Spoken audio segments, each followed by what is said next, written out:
Welcome to another episode of Cooking with David in the Kitchen. And today I'm going to show you how I made these popcorn shrimp just like Long John Silver, except better. Okay, I need 3 to 4 cups of all-purpose flour, 2 tablespoons of cornstarch, a spoon of sugar or Splenda, whatever your preference may be, a teaspoon of baking powder, a teaspoon of baking soda, 1/4 teaspoon of garlic or onion powder, teaspoon of garlic powder, teaspoon of paprika, 4 cups of club soda or water. I'm using water because I don't got club soda. Then we want to stir this. You just want to take this and just give it a good stir, real good.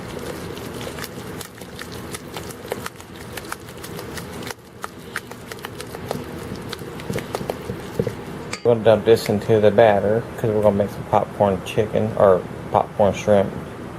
Anyways, popcorn chicken getting done right here.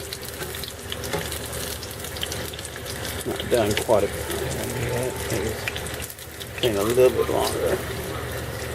Remember to keep this at medium heat, that way you don't burn them too quick. Anyway, we'll come back when they're done. Take a look at that beautiful shrimp right there. That's what that is beautiful. Anyways, thank you for watching, and don't forget to subscribe, and I will bring you more upcoming videos.